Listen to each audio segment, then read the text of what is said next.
सबसे ज्यादा खतरनाक रैगिंग मेडिकल लाइन में ही होती है। हमने भी कबीर सिंह देखी है, कबीर सिंह शायद आपने भी देखी होगी, उसमें देखा होगा रैगिंग कैसी होती है। मैं ये टाइम वेस्ट किए कब तक, मैं ये नहीं कहूंगी कि हमें ऐसी रैगिंग हुई कि कौन सा ब्रश अच्छा है, कौन सा टूथपेस्ट अच्छा होता है, टीवी पर एन नंबर ऑफ ऐड चल रहे हैं, ये ब्रांड सबसे तेज, इसमें नमक है, उसमें मिर्च मसाला है, इसमें ये वो, आदमी कंफ्यूज्ड है। सबसे इम्पोर्टेंट ब्रशिंग आपकी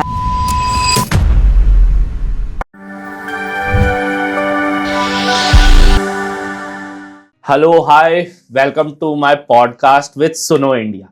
तो आज हमारे जो खास मेहमान हैं, मैं शब्दों में उनको बयान नहीं कर पाऊंगा। उनका एक्सपीरियंस, उनकी नॉलेज इस पॉडकास्ट में आपको सब कुछ साबित कर देगी कि वो कौन है। मैं सिर्फ उनका नाम दे सकता हूं, very renowned dentist doctor Sonali Kalra. आपकी ओरल प्रॉब्लम से कोई भी ऐसी छोटी से छोटी प्रॉब्लम हो, उसको मैम इजीली क्लियर कर देती हैं। पेशेंट ना समझ के अपना बच्चा समझती हैं उस पेशेंट को, और एक माँ की तरह ट्रीटमेंट भी करती हैं। इतनी well behaved, well knowledgeable person मैं मिल रहा हूं आज उनसे, और आज आपको अपने पॉडकास्ट में उनसे मुखातिब कराऊंगा।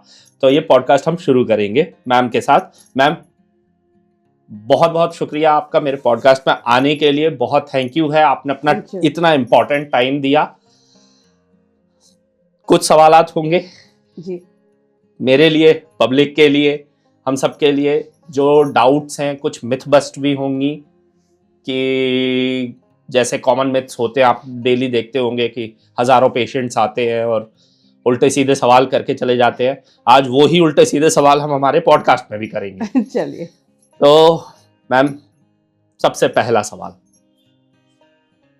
Doctor Kalra, doctor Sonali Kalra, medical profession में इतनी लाइन होने पर आपने डेंटिस्ट्री को ही क्यों चुना, और मेडिकल लाइन को ही क्यों चुना एज ए करियर, और कैसा रहा आपका सफर? मैं जिस फैमिली से बिलोंग करती हूँ वहाँ पे मेनली सारे इंजीनियर्स हैं, इंजीनियरिंग एंड बिल्डिंग, और इसमें हमारा सारा लोगों का ही है। मेरे फादर भी इंजीनियर थे, बट मुझे वाइट कोट का बहुत क्रेज था, तो उस वाइट कोट को पहनने के चक्कर में मैं इस साइड में आ गई। तो और डेंटिस्ट्री, एक तो डेंटिस्ट्री में ये एडवांटेज है कि डेंटिस्ट्री इटसेल्फ स्पेशलाइज्ड ब्रांच है। जैसे एमबीबीएस होने के बाद लोग स्पेशलाइजेशन करते हैं, dentistry itself is a specialized branch. Okay. And इसमें इमरजेंसी नहीं है, तो ये ब्रांच मुझे बहुत ज़्यादा अपील कर गई, तो हम इस तरफ मुड़ गए। मतलब ये डेंटिस्ट्री थोड़ी सी अदर मेडिकल जो फील्ड्स हैं, जैसे पल्मो हो गया, हाँ, आपका ये गैस्ट्रो हो गया, न्यूरो हो गया, इन सबसे ज्यादा रिलैक्सिंग भी है, वो भी है। बट एक चीज होती है डेंटिस्ट्री को लेके, लोग बहुत ही प्लीज माइंड मत कीजिएगा तो मुझे डांटना कि लोग बोलते हैं डेंटिस्ट, डॉक्टर डेंटिस्ट, बोले अरे तू तो डॉक्टर है ही नहीं यार। डेंटिस्ट किस अभी नहीं, हम लोग इसको एज अ, हम ये कहते हैं कि हम डॉक्टर है क्योंकि हम ट्रीटमेंट करते हैं, बट डेंटिस्ट हमारी एक अपनी आइडेंटिटी है। ओके, ठीक है ना। जो एमबीबीएस डॉक्टर होता है दैट इज जस्ट डॉक्टर, ठीक है, अनलेस एंड अनटिल आप एमडी एमएस करें, उसमें मास्टर्स करने के परस्यू तब जाके आपकी अलग स्पेशलाइजेशन हो जाती है। बिल्कुल, dentistry itself a specialization. Okay okay okay okay. Ma'am, oral care आप देखते होंगे, खासकर इंडिया में कई ऐसे सब्सटेंसेस होते हैं जो लोग कंज्यूम करते हैं। मैं प्रमोट नहीं कर रहा हूँ, बट टोबैको है, और यहाँ पे शुगर का इंटेक बहुत ज़्यादा होता है। ये कुछ ऐसे एस्पेक्ट्स हैं जो आपके ओरल कैविटी को बहुत ज़्यादा हार्म करते हैं, या ओरल पूरे माउथ को प्रॉब्लम करते हैं। क्या कर सकते हैं कि जो लोग कंज्यूम तो कर रहे हैं, लेकिन क्योंकि इस चीज़ का ट्रीटमेंट बहुत लोगों को महंगा भी पड़ता है, नहीं अफोर्ड कर पाते, बट आदत से मजबूर हैं, करना है भैया करना है, अब क्या है, टोबैको की आदत लगी, नशा है, तो क्या एक छोटा सा ऐसा घर में ही कोई उपाय हो सकता है जिससे वो उस चीज से बच सकते हैं? घर में तो नहीं कह सकती, प्रिवेंशन तो ऑलवेज बेटर होता है, बट ये कर सकते हैं कि आप अगर 6 मंथली रेगुलर चेकअप कराते तो कुछ चीज़ें होती है जो इनिशियल स्टेज में हमको पता चल जाती है। तो जब इनिशियल स्टेज में पता चल जाती है तो दैट आर क्यूरेबल, ठीक है ना। नॉर्मली पेशेंट्स हमारे पास आते ही तब है जब थोड़ा सा उनको फील होने लग जाता है या दर्द होने लगता है या कोई डिफ़िकल्टी आती है तभी आते हैं।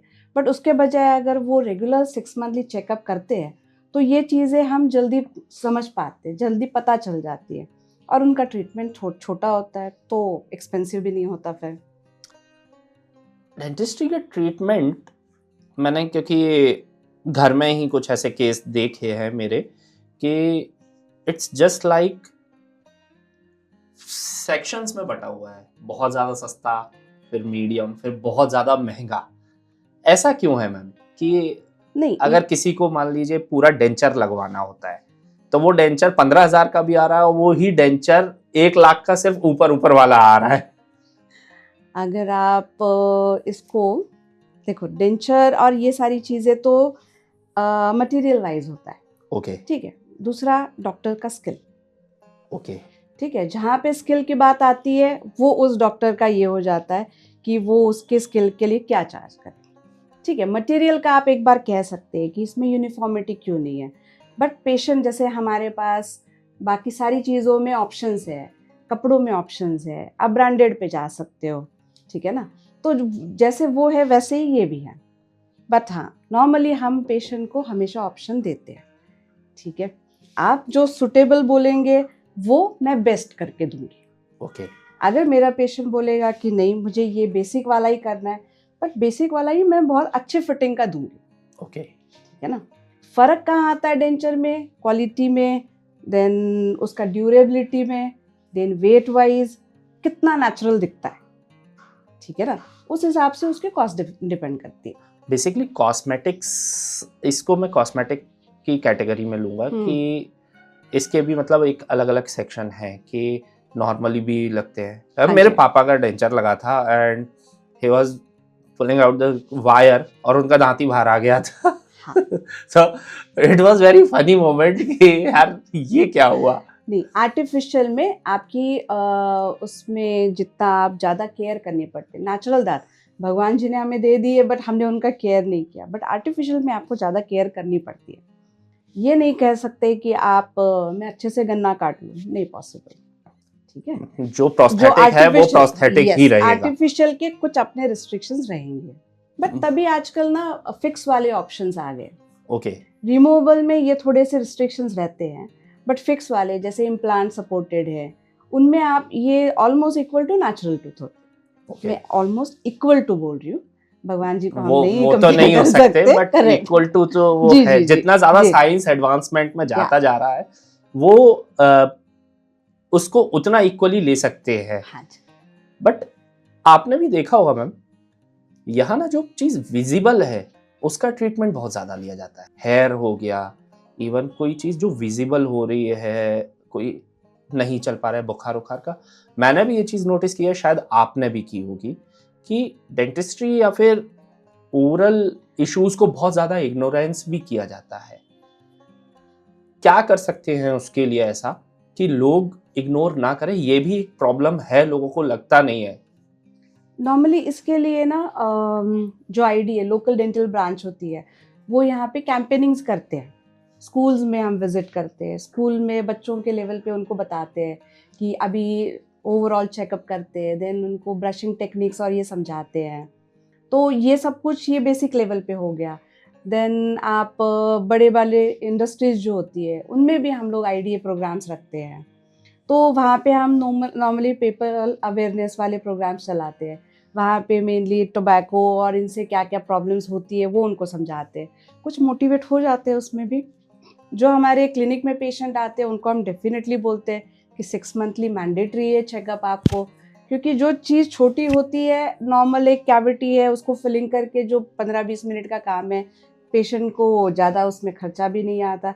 पर नॉर्मली क्या होता है, पेशेंट आता कब है, जब हमारे पास दांत में दर्द है, तो ऑलरेडी आपकी कैविटी 3rd लेयर तक पहुंच चुकी होती है, तो फिर ट्रीटमेंट टाइम आपका इंक्रीज हो जाता है, कॉस्ट इंक्रीज हो जाती है, उसमें दर्द भी सहन करना पड़ता है ना। तो पेशेंट अवेयरनेस बहुत ज़रूरी है। एंड सोशल इसमें हमें इसमें डेंटल जो अवेयरनेस है उस पर ज़्यादा फोकस कर रहे हैं। आईडीएस लोकल ब्रांचेस जो होती है वो करती है। मैम मैंने आपके बारे में पढ़ा, you are from Rajasthan. No, I am from Maharashtra. Oh, sorry. Kolhapur. Kolhapur. जी Sorry. जी जी I remember Karoli.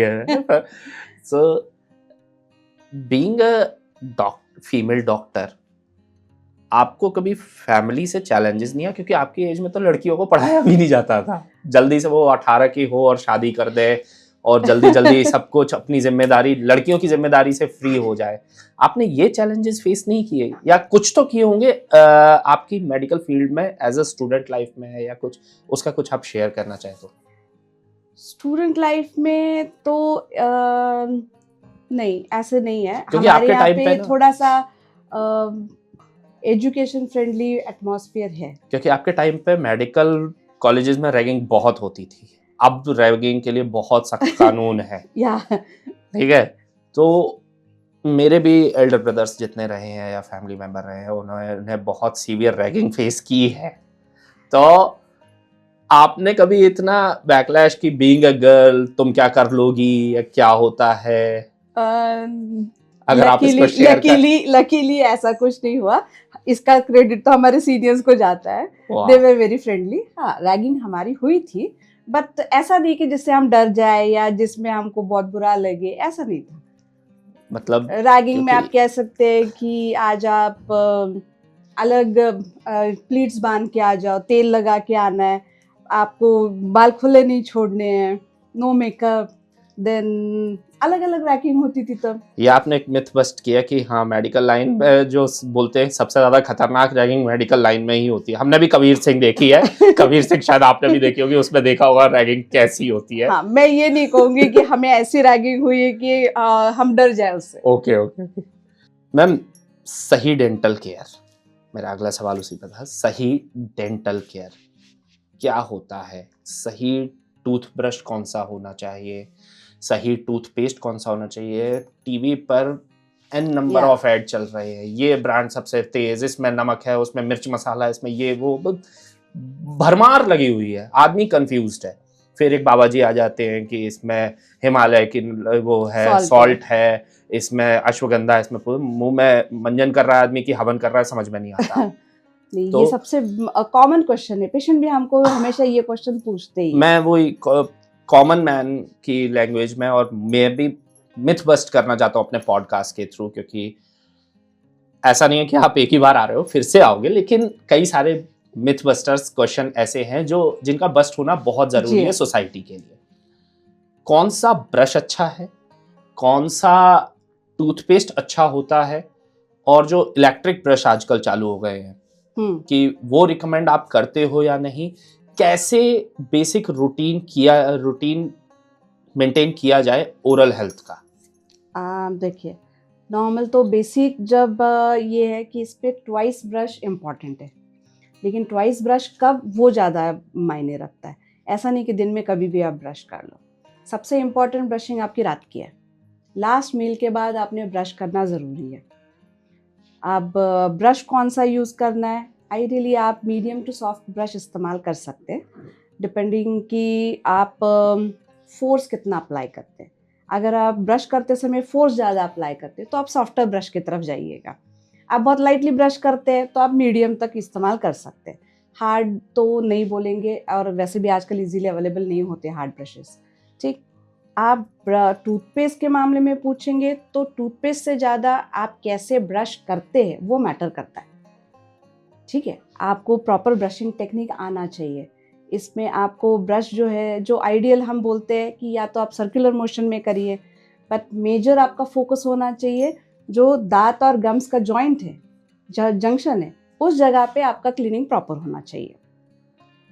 ये जो दांत अगर और हम इसको दांत gums माने और हाँ। ये गम्स है, तो ये जो रीजन है ये हमारा इंपॉर्टेंट रीजन होता है। तो नॉर्मली आपका ब्रश जो है 45 डिग्री आप ऐसे करके इसको आगे पीछे मोशन में कर सकते हैं। दांत का हर सरफेस क्लीन होना ज़रूरी है, वो इम्पॉर्टेंट। जो दांत हमको मिरर में दिखते हैं वो हम ज़रूर करते हैं, बट अंदर वाला एरिया जो दिखता नहीं वो हम भूल जाते हैं, स्पेशली टंग की तरफ वाला, तालू की तरफ वाला, पीछे या तालू पर, ओके। वहां तक भी ब्रश पहुंचना जरूरी है। बट वो तो बहुत सॉफ्ट एरिया होता है मैम, अगर वहां ब्रश ब्रश नहीं, जरा भी हर्ट नहीं लगता कर, है तो प्रॉब्लम। नहीं हर्ट नहीं करता। आपको दांत के ऊपर ब्रश करना है, आपको मसूड़ों पे नहीं जाना है, सॉफ्ट टिश्यू पे हमको नहीं जाना है। Okay okay okay. ठीक है, तो ये सब जरूरी है। देन आपने पूछा इलेक्ट्रिक ब्रश। इलेक्ट्रिक ब्रश जो पहले इन्वेंट हुआ था वो था हैंडीकैप पीपल के लिए, जो इतने स्किल्ड वर्क के लिए नहीं उनका हाथ काम कर पाता, उन लोगों के लिए इलेक्ट्रिक ब्रश एडवाइजेबल था। पर आजकल फैशन है इलेक्ट्रिक ब्रश की। बट इलेक्ट्रिक ब्रश आप अगर जैसे बच्चों को आप करवा रहे हैं तो आप इस्तेमाल कर लीजिए, नो प्रॉब्लम। बट बच्चे उसको इतना प्रॉपरली यूज़ नहीं कर पाते। स्पेशली डिसेबल्ड चाइल्ड के लिए ये बना हुआ है, या एल्डरली पीपल जिनके लिए किसी और को रूटीन केयर करना पड़ता है, वो लोग इलेक्ट्रिक ब्रश इस्तेमाल करते हैं, करना भी चाहिए। एंड फिर अलग ब्रश आते हैं आपके दांतों के बीच वाले रीजन के लिए, उनको इंटरडेंटल ब्रशेस बोलते हैं। जैसे आप अगर कहेंगे, अगर आपके दांत के बीच के गैप्स ओपन हो जाते हैं तो खाना फंसता है, वहाँ पे आपके ब्रशेस नहीं पहुँचते, तो उस जगह के लिए ये वाले ब्रशेस इस्तेमाल होते हैं। ये नॉर्मली Okay. ब्रिसल्स है। Okay okay. तो जो आपके दो दांतों के बीच में गैप होगा उसमें ये जाके क्लीन करेगा। ये आपको इनवर्ड आउटवर्ड मूवमेंट करनी है। जिनके दांतों में गैप होता है, गैपिंग होती है, करेक्ट, ये स्पेशली उनके मोलर रीजन में, मोलर रीजन, पीछे वाली जो दाढ़ें होती है उस रीजन में। और जब तक गैप नहीं है और फाइब्रस फूड फंसता है तो आपको फ्लॉसिंग करनी होती है। डेंटल फ्लॉस करके थ्रेड आता है। मेरा अगला सवाल उसी चीज पर था आपसे या कि इंडिया में खासकर माउथ वॉश और फ्लॉसिंग को बहुत ज़्यादा इग्नोर किया जाता है। सुबह ब्रश कर लिया और पानी से कुल्ला करके उसको स्पिट आउट कर दिया, बस। फ्लॉसिंग और माउथ वॉश से रिलेशन है ही नहीं यहाँ पे। जो अपर क्लासेस हो गए हैं वो तो यूज़ कर रहे हैं, या जिनको थोड़ी भी मेडिकल नॉलेज है या डेंटल नॉलेज है वो यूज़ कर रहे हैं कि दे नो दैट। बट बहुत बड़ा तबका है एक मिडिल क्लास का और लोअर मिडिल क्लास का, जिन्हें नहीं पता कि फ्लॉसिंग क्या होता है और माउथ वॉश क्या होता है, क्योंकि हमें स्कूल में भी नहीं पढ़ाया गया, इवन हमारी जनरेशन को भी। करेक्ट। ठीक है, कि फ्लॉसिंग क्यों इंपॉर्टेंट है। आप इस चीज को क्लियर कीजिए कि फ्लॉसिंग क्यों इंपॉर्टेंट है, माउथ वॉश करना क्यों जरूरी है, माउथ वॉश का इस्तेमाल क्यों जरूरी। नाउ वी हैव इक्विपमेंट्स आपके पूरे, वो एक बार पब्लिक के लिए और मेरे लिए इजी तरीके से कि हमें कहाँ ब्रशिंग करनी चाहिए। ये जो एरिया है जहाँ पे दांत और मसूड़े मिलते हैं, आपका brush around 45 degree towards your gums. Okay. ये ब्रशिंग ऐसे होनी चाहिए। फाइन, एट अ टाइम आप 2 से 3 दांत ब्रश करते हैं। इतनी ही स्लोली? आप थोड़ा सा फोर्स लगा सकते हैं। क्योंकि मैं जब ब्रश करता हूँ तो मैं, मम्मी पापा सब यही बोलते हैं कि मैं जानवरों की तरह ब्रश करता हूँ, एकदम जान निकाल देता हूँ दांतों की। नहीं, इतना नहीं फोर्स देना पड़ता। अदरवाइज आपका इनामल जो है ना, हाँ। आप उसको बोन से स्ट्रांग बोल सकते हैं। ठीक है, बट रिपीटेड अगर ये मोशन रहेगा आपका बहुत इतना जोर जोर से, ठीक है, तो वो भी घिस सकता है। ओके। तब जाके सेंसिटिविटी स्टार्ट होती है, क्योंकि आपका सेकंड लेयर हमेशा सेंसिटिव रहता है दांत का। ठीक, हम जो जनरली भूल जाते हैं वो ये रीजन है टंग की तरफ वाले। हाँ। तो आपका जो टूथब्रश है वो सीधा सीधा जाएगा। अगर हम ये, तो ये मोशन होता है। ठीक, अंदर वाला हिस्सा भी ब्रश करना जरूरी है, ये भी ब्रश करना जरूरी है। सेम हमारा ऊपर वाला रीजन है अंदर की तरफ, ये अंदर की तरफ, ये अंदर की तरफ, और फिर चबाने वाले सरफेसेस। यानी हमने ऑलमोस्ट दांत का हर सरफेस कवर कर दिया। कहीं खाना फंसेगा नहीं तो वो डिग्रेड नहीं करेगा। डिग्रेड नहीं करेगा तो आपके इनामल को वो नुकसान नहीं पहुंचाएगा। और जो फ्लॉसिंग की हम बात कर रहे हैं, जब दांत के बीच में, दो दांतों के बीच में अगर खाना फंस जाए तो यहाँ पे आपका नॉर्मल ब्रश नहीं पहुंचता। नहीं, हाँ। तो इन दैट रीजन आपको फ्लॉस करना होता है। ओके। ये डेंटल फ्लॉस है, इसमें से आप सफिशिएंट क्वांटिटी ले लीजिएगा। थोड़ी सी लेंगे तो वो काफ़ी नहीं है।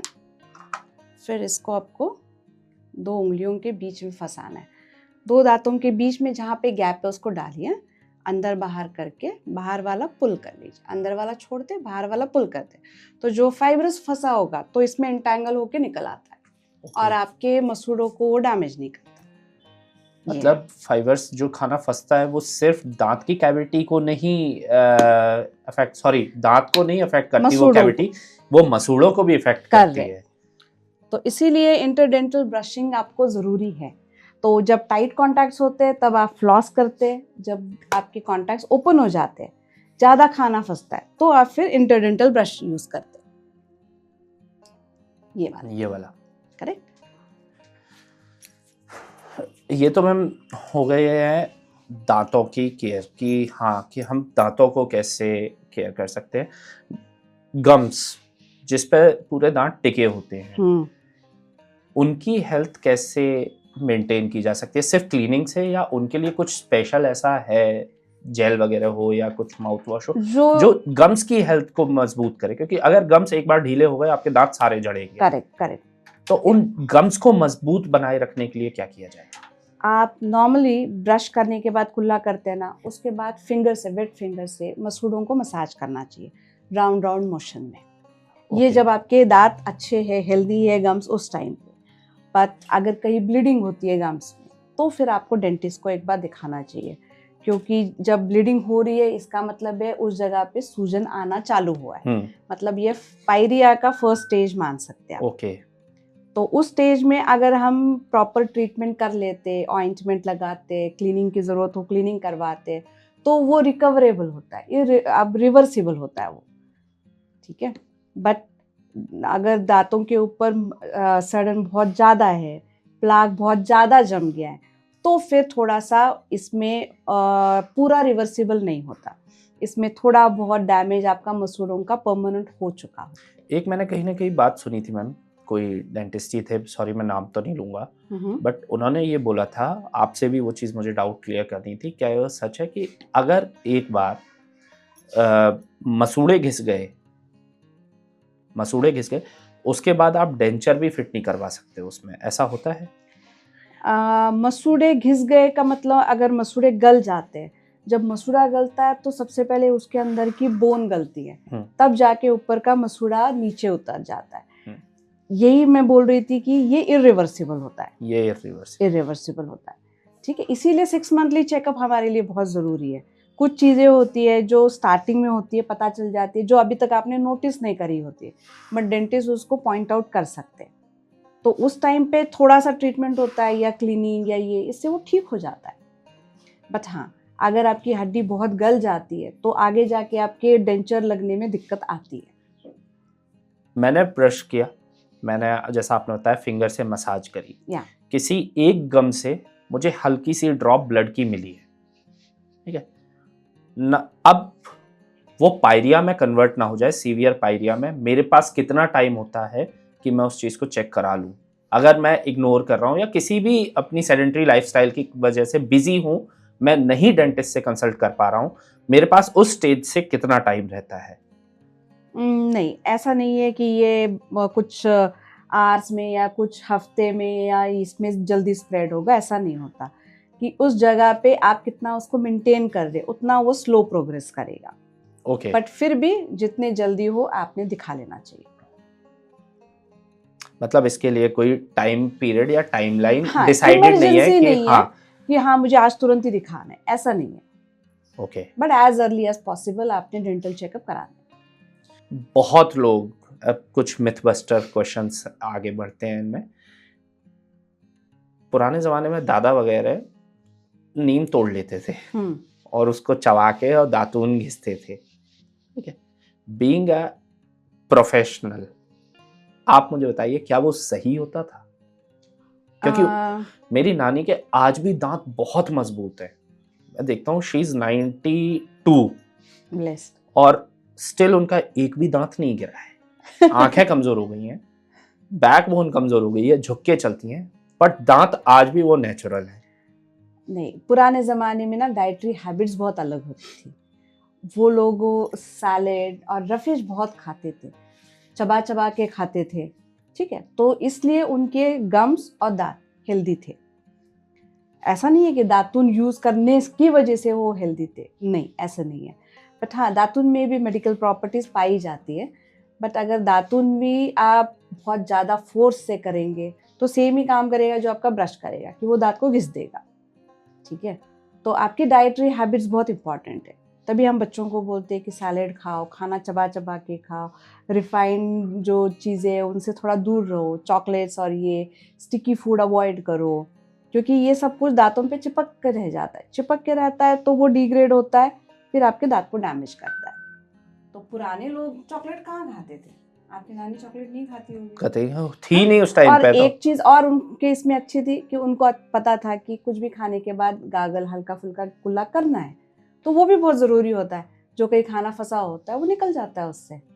वो चीजें हम लोग नहीं करते। चाय, हिंदुस्तान में चाय एक रिलीजन है।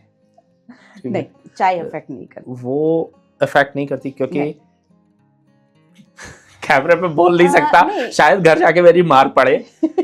मेरे फादर की एक बुरी आदत थी, एक तो वो चाय बहुत ज्यादा पीते, बहुत ही ज्यादा चाय पीते हैं। एक दिन में 8-8 चाय पी जाते थे। तो शुगर जरूर अफेक्ट करती है उसमें और से। बहुत मीठी भी। हाँ, तो वो शुगर अफेक्ट करती है। प्लस वो गर्म चाय पीने के बाद बोलते हैं कि अगर वो ठंडा पानी पी लो या पानी पी, उससे दांत बहुत जल्दी गिरते हैं। क्या ये सच है? नहीं, गर्म पीने के बाद तुरंत ठंडा पीने से दांत हिलते नहीं है। थोड़ी बहुत सेंसिटिविटी जरूर फील होती है, क्योंकि एक्सट्रीम टेम्परेचर चेंज हो गया इसलिए।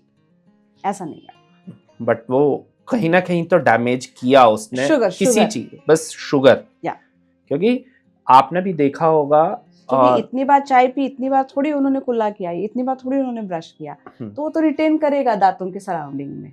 तो शुगर हमेशा आपके दांत को डैमेज करती है। शुगर मैम, इतना शुगर को लेके हाइप हो रहा है कि बॉडी को लेके वो कैंसर सेल्स को भी ग्लूकोज सबसे बड़ा मेन वो है कैंसर सेल को बढ़ाने के लिए। तो शुगर इतनी जब बुरी चीज है तो इंडिया में इतना कंजप्शन है क्यों उसका? मतलब मैं ये सोचा, मतलब हाँ, सिर्फ मैं भी मीठा बहुत खाता हूँ, मुझे मीठे का बहुत शौक है। मैं कोई भी चीज एक्सट्रीम हो जाती है तो वो दिक्कत करती है।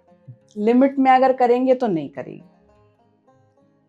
अगर आप ऑन एंड ऑफ कभी चॉकलेट खाओ कोई बात नहीं, स्वीट खाओ कोई बात नहीं, बट अगर आप ये कहो कि हर मील के बाद मैंने चॉकलेट खानी है या स्वीट्स खाने हैं, तो नहीं। रोमन एम्पायर में एक शहर हुआ करता था हिस्टोरिकल, पॉम्पे करके। पॉम्पे में एक वॉल्केनो इरप्ट हुआ था और पूरे दिन में उसमें सब लोग राख में दब गए, गर्म राख में, और वो पत्थर बन गए। बट जब वो बॉडीज रिकवर करी रोमन एम्पायर की उस टाइम की, तो उन बॉडीज के दांत आज भी बहुत मजबूत, आज के इंसान से बहुत ज्यादा मजबूत दांत थे। फिर उनका पूरा जब पोस्टमार्टम हुआ और जो भी प्रोसेस होती है उस टाइम की रेडियो, उन्होंने बताया कि इन लोगों के डाइट में शुगर बहुत ज्यादा कम थी, इसीलिए वो पत्थर बनी हुई बॉडी भी आज भी उसके दांत सबसे मजबूत है। मतलब वहां पे जो कार्बन डेटिंग हुई थी, उस बॉडी की एज निकली थी 94 समथिंग। जो बूढ़ा भाग नहीं पाया, राख में दब के पत्थर बन गए, 94 की एज में उसके पूरे पूरे 30 दांत थे। एंड वो मैंने अभी बोला नहीं कि वो चीज से ज्यादा स्ट्रांग आपका इनामल होता है। और शुगर क्योंकि इनटेक उनकी कम थी डाइट में, करेक्ट, उस वजह से तो डिकम्पोज नहीं हुआ दांत आपका ज्यादा। हाँ, डिकम्पोज नहीं था वो। शुगर मतलब चलता फिरता जहर है जो मार्केट में बिक रहा है। जी। मैं क्या करूं, मुझे तो मीठे का बहुत शौक है। नहीं, विद इन लिमिट सारी चीजें ठीक है। बच्चा पैदा होता है ना, उसके दूध के दांत आते हैं और मम्मी है, दादी है, नानी है, बोलती हैं अरे ये तो गिर जाएंगे, इनका क्या ही ख्याल कर लोगे। तो बच्चे को कोई भी चाचा मामा आए, टॉफी भी ले आए, चॉकलेट ले आए, 10-10 चॉकलेट एक साथ ले आए। इस मिथ को थोड़ा बस्ट करना चाहता हूँ कि क्या दूध के दांत की केयर नहीं की जाती? नहीं, दूध की दांत की केयर तो ज़्यादा करनी चाहिए, क्योंकि ये लिमिटेड टाइम के लिए है दांत आपके पास, जब बच्चा इतना खुद अवेयर नहीं है कि खुद वो उसको केयर कर सके। ठीक है, तो इस टाइम पे हमारे पास जैसे बच्चे आते हैं तो हम उनके पेरेंट्स को ज़रूर ये बोलते हैं कि भले एक बार वो खुद ब्रश करे, बट एक टाइम का ब्रशिंग आप करिए, क्योंकि सुबह ये लोग जल्दी में होते हैं स्कूल जाने के लिए, तो जैसे तैसे ब्रश किया निकल पड़े। बट रात का ब्रशिंग मैं हमेशा बोलती हूँ अपने पेशेंट्स के पेरेंट्स को कि एक टाइम का ब्रश मम्मी या पापा करें, ये ज़रूरी है। और दूध के दांत, अभी सारे दांत तो आपके लगभग 11-12 के आसपास तक गिरते हैं, तो 11-12 साल का बच्चा होने तक उसको चबाने के लिए वही दांत इस्तेमाल करने हैं। अगर आप 2-3 साल का बच्चा है उसका केयर नहीं करेंगे उन दांतों का, तो वो 11-12 साल तक क्या करेगा जब तक वो परमानेंट पूरे नहीं आते, है ना। क्योंकि कुछ दांत होते हैं वो 6-7 साल पे आते हैं, जो दिखने वाले सामने के होते हैं वो 6-7 साल, बट वो काटने के, वो चबाने के नहीं है। चबाने के दांत उसके जो दूध के हैं वही उसने 11-12 साल तक इस्तेमाल करने हैं, तो केयर करना जरूरी है। फिर दूसरा काम ये भी है उन दूध के दांतों का कि जो आने वाले पक्के दांत है उनके लिए वो जगह भी मेंटेन करते हैं। अगर समय से पहले गिर जाएंगे वो, तो आने वाले दांत की जगह कम बचती है, फिर वो दांत गाल की तरफ या जीभ की तरफ आता है, टेढ़े मेढ़े जो बोलते हैं। मेरा वही सवाल अगला था कि मैम ये जो जिनके टेढ़े मेढ़े दांत आने लगते हैं कि किसी का ये दांत बाहर आ रहा है, किसी के अलाइनमेंट सही नहीं है, वो किस वजह से होता है? वो बोलते हैं कि दूध का दांत जब टूटता है और दांत आ रहा होता है उस पर जीभ मत लगाना, नहीं तो ये दांत बाहर आ जाएगा, ये अंदर चला जाएगा, ये होगा। ये टेढ़े मेढ़े दांत कैसे हो जाते हैं? एक तो पहले यही कि आपको दूध के दांतों का ख्याल रखना होता है। जब वो नॉर्मली गिरने का टाइम होता है उस टाइम पे उसने गिरना चाहिए कि इनका पक्का दांत आ रहा है और ऊपर का दूध का दांत गिर गया, तो वो अलाइनमेंट में आ जाते हैं। एक तो आपने दांतों की पोजीशन मेंटेन कर ली। दूसरे चांसेस रहते हैं कि अगर आपका जॉ साइज और आपके दांत के साइज में डिस्क्रिपेंसी हो, कि दांत आपके बड़े साइज के हैं और जॉ छोटा है, तो भी फिर माल अलाइनमेंट हो जाती है, क्राउडिंग हो जाती है। इसको थोड़ा सा आप इलेबोरेट कर सकते हैं कि कैसे, मतलब अगर थोड़ा इजी हम लैंग्वेज में। दूध का दांत आपका अराउंड 7 मिलीमीटर के आसपास हो और उसी जगह पे आने वाला पक्का दांत 10 मिलीमीटर के आसपास का हो, तो यानी 3 मिलीमीटर आपको एक्स्ट्रा चाहिए। वो 3 मिलीमीटर हमको मिलता है जॉ हमारा ग्रो होने से। बच्चों का जो जॉ है और एक एडल्ट का जो जॉ है वो ग्रो हुआ होता है ना? तो वो जो डिस्क्रिपेंसी है आपको जॉ ग्रोथ में मिल जाती है। बट अगर आपका ये प्रोपोर्शन प्रॉपर नहीं है तो फिर आपकी क्राउडिंग हो जाती है, यानी दांत जितने 4 दांत के लिए जगह है चाहिए उतनी 3 दांत की स्पेस आपके पास है, तो फिर वो 4 दांत आएंगे कैसे? तो या तो वो ओवरलैपिंग हो जाएगी, या एक आध दांत अंदर फंसा रह जाएगा, या एक आध जीभ की तरफ आ जाएगा, तो क्राउडिंग हो जाती है। ये है। तो ऐसे केस में इसीलिए हम बोलते हैं ना 6 मंथली चेकअप। जैसे अगर हमारा दूध का दांत नहीं गिर रहा है और पहले ही आपका पक्का दांत आ गया, तो अपने दूध का दांत निकाल के पक्का दांत आने के लिए जगह बना के देनी होती है। तो छोटा सा काम होता है कि आपने दूध का दांत हटा दिया, वो अपने आप पोजीशन पे आ जाता है। बट अगर आप 6 मंथली चेकअप नहीं कराएंगे आपको ये पता नहीं चलता। फिर नॉर्मली पेशेंट आते हैं कब? जब क्राउडिंग सारी हो चुकी होती है, तब फिर आते हैं कि अब जब काम पूरा बिगड़ गया डॉक्टर साहब अब आप देख लो, हमारा तो हम तो हार गए। आपने जॉ की बात करी, जैसे किसी किसी का देखते हैं कि जॉ छोटा है या बहुत ज्यादा बड़ा है, करेक्ट। इसका इलाज सर्जन करता है या डेंटिस्ट्री में ही आता है?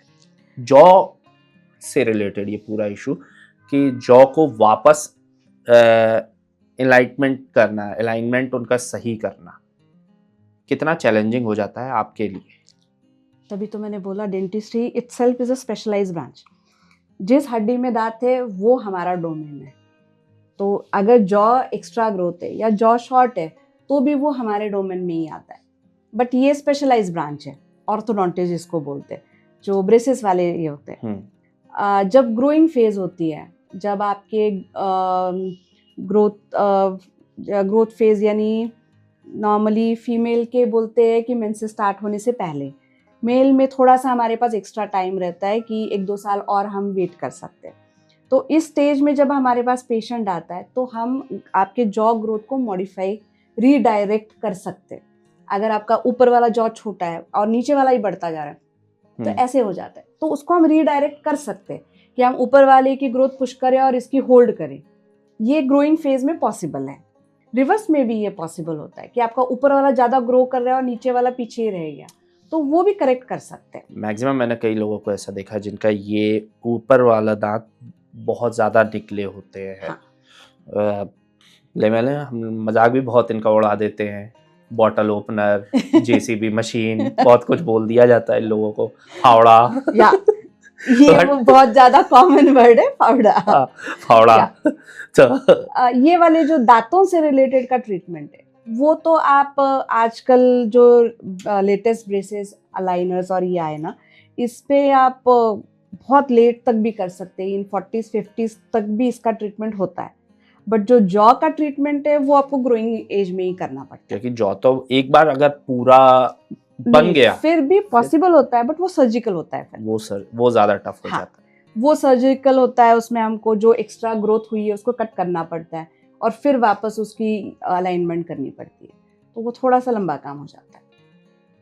सलाइवा मिथ ही सुनी है मैंने ये कि डेंटल केयर के लिए एक बहुत बड़ा रोल प्ले करता है कि उसकी हेल्थ को बरकरार रखने के लिए। करेक्ट। बट हम सुबह उठते हैं, सबसे पहला हमारा काम होता है ब्रश कर लेना, ठीक है? क्या ये सही है कि सलाइवा जो हेल्दी सलाइवा है, जो डाइजेशन के लिए बेटर रहता है, हम उसको पूरा ब्रश करके, केमिकल ब्रशिंग करके, टूथपेस्ट यूज करके और उसको स्पिट आउट कर देते हैं?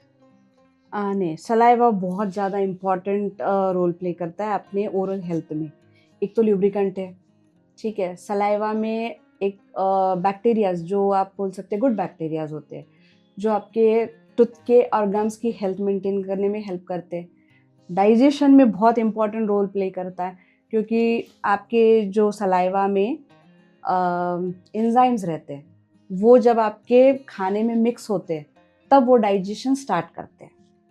तो बोलस फॉर्म करने के लिए आपको सलाइवा बहुत इंपॉर्टेंट है। कुछ चीज़ें होती है, जैसे कंडीशन आप कह सकते हैं ज़ेरोस्टोमिया, जिनमें ड्राई माउथ होता है, तो उन लोगों में ये प्रॉब्लम ज़्यादा आती है कि उनको बर्निंग सेंसेशन बहुत ज़्यादा होती है, क्योंकि सलाइवा आपका ओरल कैविटी का पीएच रेगुलेट करता है।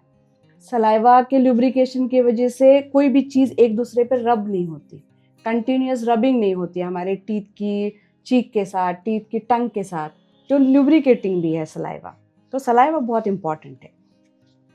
जिन पेशेंट में सलाइवा कम बनता है, सलाइवरी ग्लैंड्स के प्रॉब्लम की वजह से, या एज फैक्टर, या हिस्ट्री ऑफ कैंसर, तो उनका रेडिएशन हुआ, तो उन लोगों में सलाइवा बहुत कम बनता है, तो इनको सब्स्टिट्यूट हमको देना पड़ता है आर्टिफिशियल सलाइवा। अभी रिसेंट में मेरे ब्रदर के जो फादर इन लॉ थे, उन्हें कोविड के टाइम पे ब्लैक फंगस हुआ था। ओके। तो उनका वो पूरा जॉ काट के निकाल के, और जो ट्रीटमेंट उस टाइम समझ में आ रहा था डेंटल सर्जन्स को और इनको, वो किया गया था। पूरा जॉ निकाल दी, आंख निकाल दी थी, क्योंकि ब्लैक फंगस पूरे में फैल बहुत गया स्प्रेड जल्दी हो रहा था उस टाइम।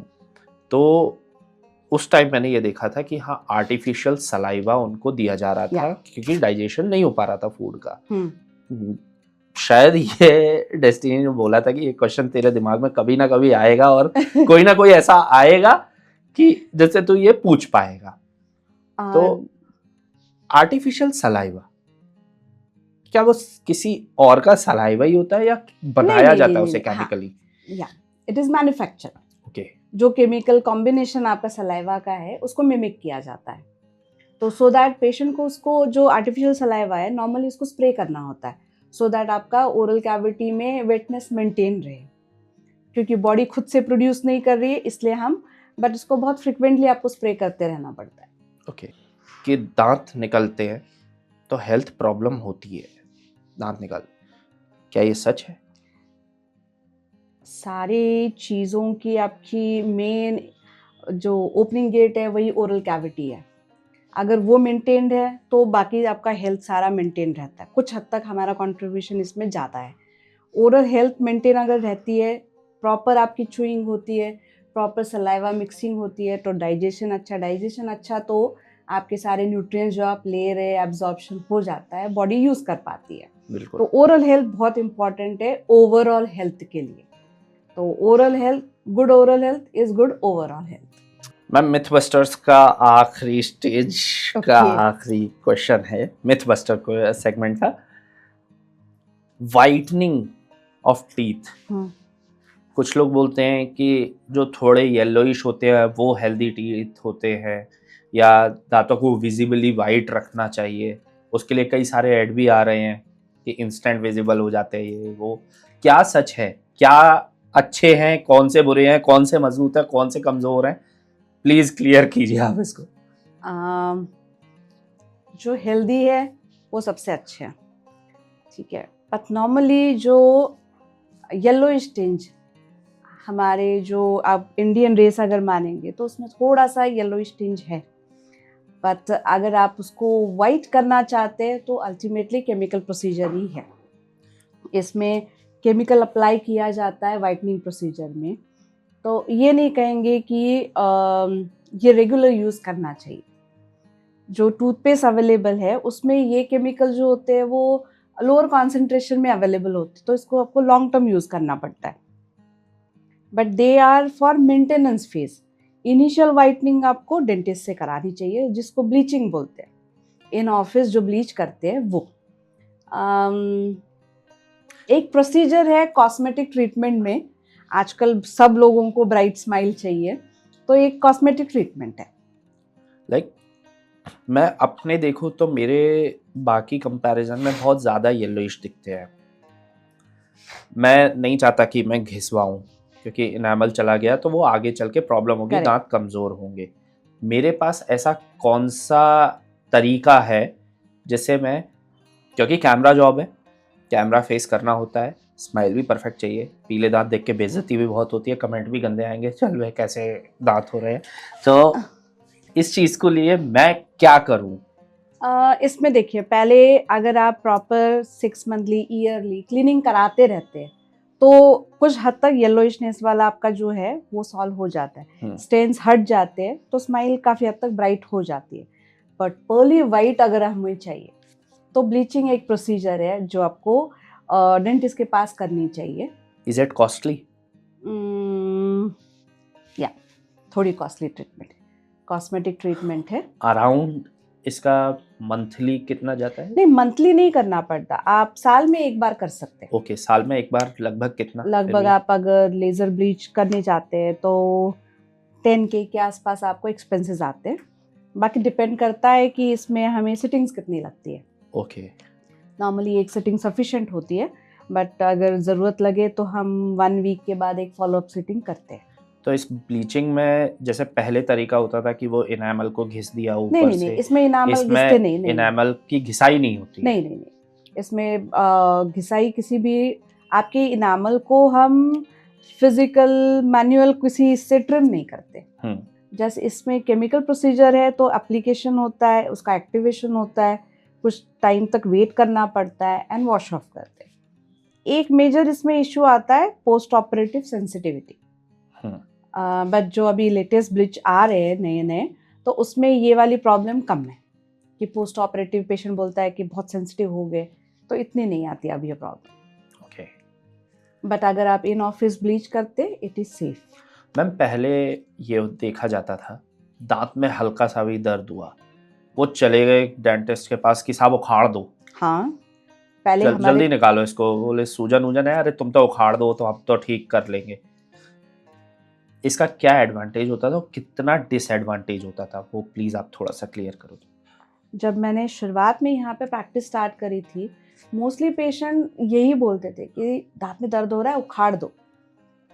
तब मुझे पेशेंट को कन्विंस करना पड़ता था कि अगर हम ये दांत निकालेंगे तो क्या दिक्कत आ सकती है आपको, उखाड़ने के एडवांटेज क्या है और निकालने के वजह से क्या डिसएडवांटेजेस होंगे, वो मैं उनको एक्सप्लेन करती थी। अब मेरे पास जो पेशेंट आते हैं, नहीं, पेशेंट आते ही है कि मैम दांत बचाइए।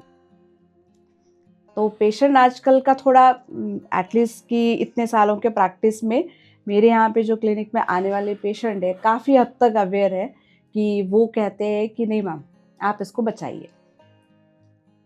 डेंटिस्ट के पास जाने में बहुत डरते हैं जैसे ये कोई हवा है, ये बाकी डॉक्टर से ज़्यादा खतरनाक है। बहुत एक में चल रहा है एक सोसाइटी में एक वो है पर्सोना कि हाँ डेंटिस्ट मतलब ये सीधे मसूड़ों में सुई घुसा देगा, ड्रिल कर देगा। एक तो उनके इक्विपमेंट की आवाज इतनी खतरनाक होती है कि अच्छे से अच्छा बहादुर आदमी वहां पर रोने लग जाता है कि मैं नहीं करा रहा। इसमें एक कोट है कि dental pain is next to labour pain. ठीक है, तो लेबर पेन जितना आपको डिलीवरी में दर्द होता है उससे आप थोड़ा सा उसको कम ही मान सकते हैं डेंटल पेन है। तो इसीलिए पेशेंट नॉर्मली डेंटिस्ट के पास जाने से डरता है क्योंकि उसने वो दर्द एक्सपीरियंस किया हुआ होता है। बट जो बाकी हमारे प्रोसीजर का दर्द है, तो जैसे रूट कैनाल ट्रीटमेंट बोलते हैं लोग, पेनफुल है तो नहीं। हाँ, एनेस्थीसिया का एक इंजेक्शन का दर्द जो एक मॉस्किटो बाइट का आप बराबर बोल सकते हैं उतना दर्द है वो। तो वो अगर आपका हैंड अच्छा है तो पेशेंट को उसमें भी मिनिमम से मिनिमम दिक्कत होती है। हाँ मैम, एक ये क्वेश्चन बहुत अभी आपने ये हैंड वाली बात करी कि वही पर्सोना की बात करूं मैं। कई देखिए प्रोफेशन है, आपका कंपटीशन भी बहुत होते होंगे इस फील्ड में, ठीक है। कुछ लोग किसी को बोलते होंगे कि हम इन डॉक्टर को दिखा के आए हैं, वो हमें ज़्यादा बेटर लगे, ठीक है। वो हाथ वाली जो बात है कि उस डॉक्टर के हाथ में जादू है, ठीक है। ये कैसे एक डॉक्टर पेशेंट में भरोसा जिता लेता है कि हाँ मेरे हाथ में जादू है और दूसरे में नहीं है? क्योंकि आप हो, कई सारे ऐसे नाम हैं जो इस सिटी में भी बहुत चल रहे हैं शुरू से, ठीक है। तो क्योंकि आपका भी, जब मैंने मेरे फैमिली में बात करी तो मेरे फादर ने बोला, दो ही लोगों का नाम लिया, एक उन डॉक्टर का, एक आपका, कि पॉडकास्ट किसके साथ है। तो मैंने कहा पापा आपको कैसे पता? बोले आप तो किसी तीसरे से ही ले रहे हो ट्रीटमेंट। बोले पॉडकास्ट लेने लायक वही दो हैं। थैंक तो यू। ये भरोसा एक डॉक्टर कैसे जीत लेता है, जबकि आप तो इतना पेन दे देते हो सामने वाले को, इतना डर दे देते हो कि मैं तो दोबारा डेंटिस्ट के पास जाऊं ही नहीं। लोगों का परसेप्शन ये हो जाता है कि भैया आप, मैं दर्द सह लूंगा दांत का लेकिन डॉक्टर के पास नहीं जाऊंगा। हाँ, बहुत सारे ऐसे पेशेंट आते हैं हमारे पास जो उनको दर्द ही डर इस बात का होता है, दर्द से ज़्यादा कि इंजेक्शन मेरे को लगेगा, वो दर्द करेगा, प्रोसीजर रूट कैनाल बहुत पेनफुल वो प्रोसीजर ड्रिल है। जब घूमती है तो करेक्ट। नहीं, ऐसा नहीं है कि एक बार एनेस्थीसिया लेने के बाद अब हमारे पास जो इक्विपमेंट्स है, आप जो लेटेस्ट इक्विपमेंट्स है ऑलमोस्ट सब हमारे पास क्लिनिक में अवेलेबल है। तो साउंड इतना नहीं करता ना, प्रोसीजर में पेन इतना होता है, बस इतना ही है कि थोड़ा सा हमारा लेंदी प्रोसीजर रहता है कि एक sitting around half an hour हमें लग जाता है। बट नहीं, कभी कभी तो मेरे साथ ऐसा होता है कि मैं रूट कैनाल कर रही हूँ और मेरा पेशेंट मस्त सो रहा है, खराटे भर रहा है, यानी वो भूल जाता है कि मेरा कोई प्रोसीजर चल रहा है, तो वो इतना कंफर्टेबल होता है। आप ये जो पर्सोना बना हुआ है डेंटिस्ट के लिए कि डेंटिस्ट मतलब एकदम ही यहाँ पे रख के घुटना और ड्रिल डाल देगा मुंह में और ये वो, आप उस डर से ओवरकम करने के लिए अपने पेशेंट को, मेरी ऑडियंस को, सोसाइटी को एक कोई मैसेज देना चाहो तो? नहीं, ऐसा तो नहीं है कि जैसे वो मिस्टर बीन का एक कैरेक्टर है, उसमें एक्सट्रैक्शन दांत का निकलवाना, उसको हाँ वो धागा बांध देता है, पत्थर को बांध देता है और खिड़की से डाल देता है, ठीक है ना। नहीं, ऐसा नहीं है, इट्स अ स्किल जॉब, ठीक है, स्किल वर्क है ये। और एक स्किलफुल डेंटिस्ट बहुत अच्छे से आपका ट्रीटमेंट करता है, तो वो आप कह सकते हैं उसको मिनिमल पेनफुल ट्रीटमेंट है ये। रेगुलर चेकअप अगर हम करते हैं तो कुछ प्रोसीजर्स ऐसे जो नॉन इन्वेजिव है, जिसमें आपको एक्सपीरियंस भी नहीं होता कि कहीं दर्द है। रही बात हमारे इक्विपमेंट्स, और ये हमारे इक्विपमेंट्स जितने अच्छे होंगे उतना हमारा ट्रीटमेंट ज़्यादा स्मूथली होगा, उतना आपको कम डिस्कम्फर्ट होगा। मैं पेन भी नहीं बोल रही हूँ, कम डिस्कम्फर्ट होगा उसमें। तो मैं यही कहूँगी हमारे ऑडियंस को कि नहीं, dental treatment is not painful procedure, लेकिन हम अगर 6 मंथली चेकअप करें, रेगुलर विजिट्स रखें, प्रॉपर मेंटेन करें, तो यही दांत हमारे सुंदर बहुत अच्छे काफ़ी सालों तक बने रहेंगे। Ma'am, being a professional, India में डेंटल केयर को बहुत ज़्यादा लोग अफोर्डेबल नहीं मानते कि हमारा अफोर्डेबल है। शायद वो इसलिए, मैं भी देखता था कि यहाँ पे पहले एक सरदार जी थे, वो एक अटैची में दांतों का हाँ। अस्पताल लेके घूम रहे होते थे और लोग ये बस उनसे मैंने इलाज इसी करते। एरिया में देखा है। हाँ मैंने और कहीं, शायद ये नॉर्थ का ट्रेंड है थोड़ा, कि यहाँ पे सरदार ऐसे मीन्स क्वैक्स बैठते हैं, हाँ, बट साउथ में ऐसा नहीं है। बट मैंने वो चीज़ देखी और मुझे बड़ा वो लगा कि यार ये एक मेडिकल फील्ड है, एक प्रोफेशनल फील्ड है, और ऐसे आप उसे सूटकेस में और इक्विपमेंट लेके एक मूड़े पे बैठ जाए, पेड़ के नीचे बैठे हैं। फुटपाथ के नीचे बैठ गए हैं और बोले दांतों का इलाज, लोग करवा भी रहे हैं, जी, लोग वहाँ इलाज भी करवा रहे हैं, ठीक है। ये बहुत हाई लेवल पे भी चला जाता है पैसे के मामले में, क्योंकि इंडियंस के दिमाग में पैसा सबसे पहले आता है किसी भी चीज़ को लेके। इलाज है पैसा, तो क्योंकि शायद इंडिया में वैसी मेडिकल फैसिलिटी नहीं है या वैसा अर्निंग नहीं होती, मिडिल क्लास की, आप क्या रिकमेंड करेंगी ऐसे लोगों के लिए कि जो अफोर्डेबल भी हो और वो अपनी ओरल कैविटी की हेल्थ को मेंटेन कर पाए? इस बारे में मैं यही कहूँगी कि जो हम बोलते हैं कि प्रिवेंशन इज़ बेटर, तो आप अगर इनिशियल स्टेज में हमारे पास आते हैं, डेंटिस्ट के पास आते हैं, तो जो कैविटी है नॉर्मल एक फिलिंग से हो जाती है, जिसके लिए आपको कुछ रुपए की इन्वेस्ट करने पड़ते हैं। बट अगर वही हम प्रोलॉन्ग करते जाते हैं तो वही दांत को रूट कैनाल करना पड़ता है, फिर वो मल्टीप्लाई हो जाते हैं आपकी कॉस्ट फैक्टर, वही आपका कैप आती है तो और मल्टीप्लिकेशन हो गया, वही अगर दांत निकालना पड़े तो आप ब्रिज लगाएंगे, फिर इम्प्लांट लगाएंगे। तो अगर हम रेगुलर चेकअप करते रहेंगे तो वहाँ तक हमें पहुँचने की ज़रूरत ही नहीं पड़ेगी, इनिशियल स्टेज में ही हमारा ट्रीटमेंट हो जाएगा, जो कंपैरेटिवली बहुत इकोनॉमिकल होगा। इसको मैम पॉडकास्ट को लास्ट फेज की तरफ ले जाते हैं। आपके करियर में कोई एक ऐसा केस जो बहुत ज़्यादा फ़नी रहा हो या बहुत ज़्यादा रिमेम्बरेबल रहा हो कि हाँ ये कुछ था ऐसा चैलेंजिंग या फ़नी, कुछ भी अगर आप शेयर करना चाहें तो? फ़नी तो एक कह सकती हूँ कि जब शुरुआत में मैं प्रैक्टिस स्टार्ट करी थी तो मुझे एक पेशेंट का दांत निकालना था, ठीक है, बट वो मेरी तरफ देखने के बाद उसको थोड़ा सा डाउट हुआ कि ये लड़की क्या दांत निकालेगी, ठीक है। तो उसने तभी मुझे कुछ नहीं बोला, बट उसका दांत निकल गया, उसको कोई दिक्कत नहीं हुई, आराम से दांत निकल गया।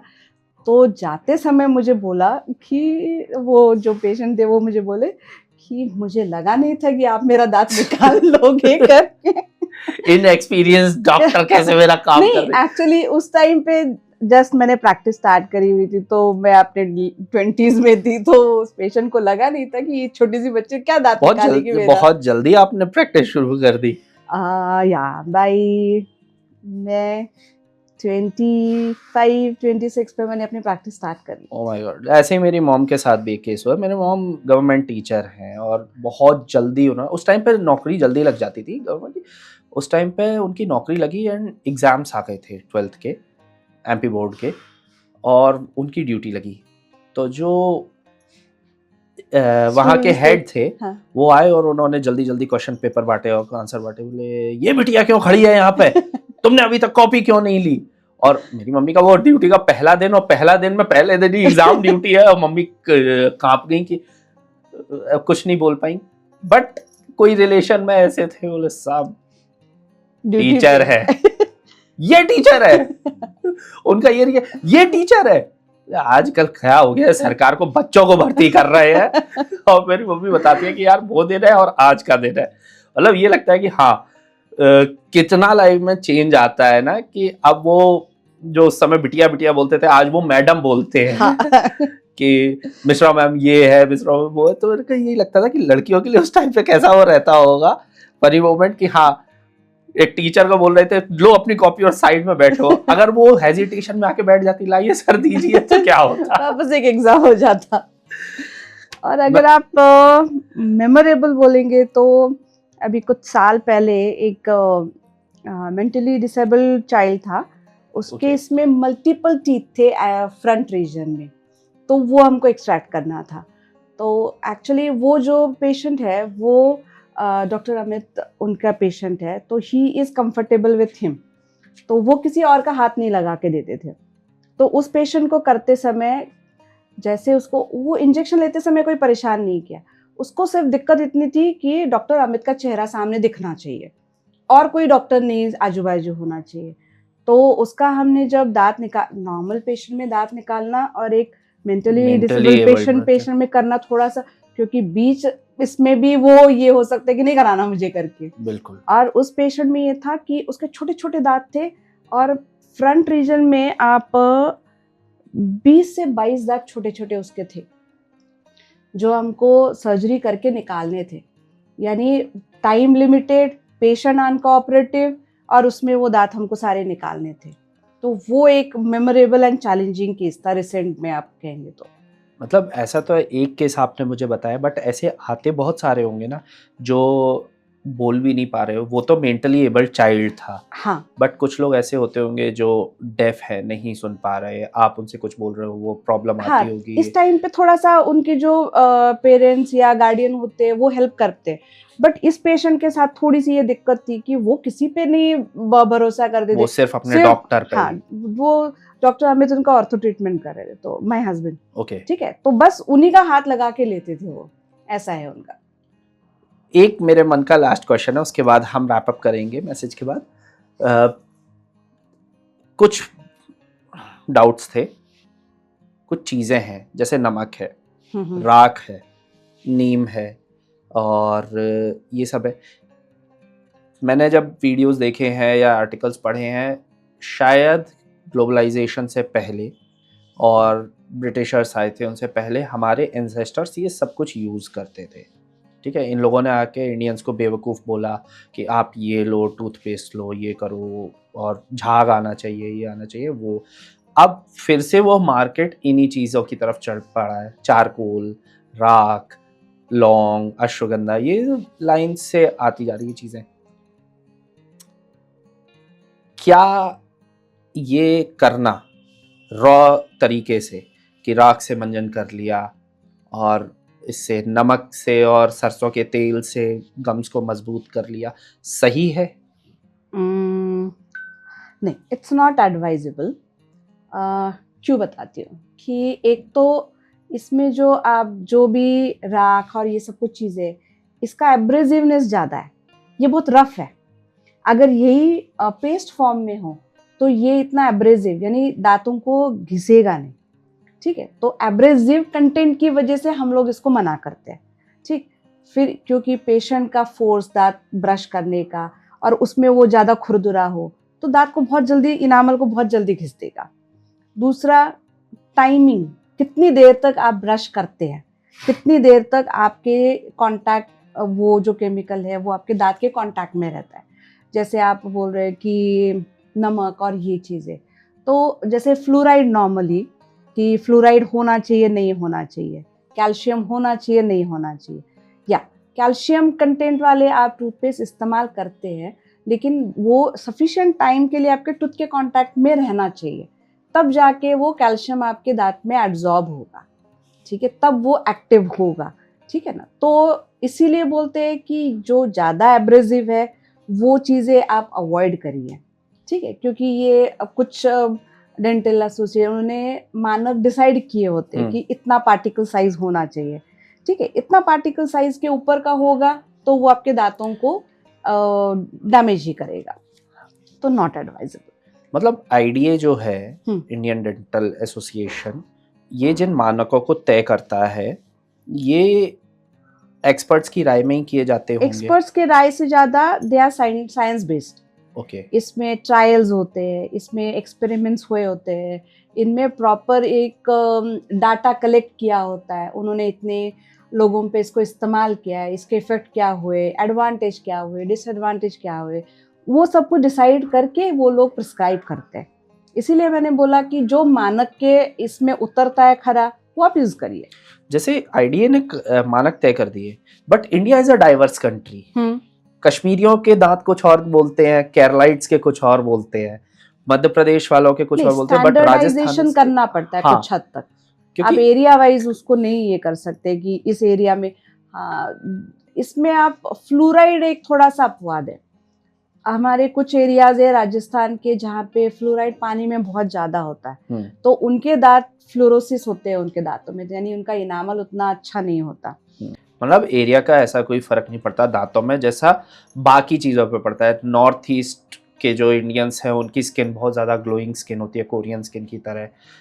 डाइट, वो डाइट का फर्क पड़ता है। और फिर रेस, उनका जो क्या बोलेंगे उसको आप, हाँ, रेस मतलब ऑब्वियसली जो रेस से वो बिलोंग कर रहे हैं। करेक्ट, ओके, तो वो मैटर करता है।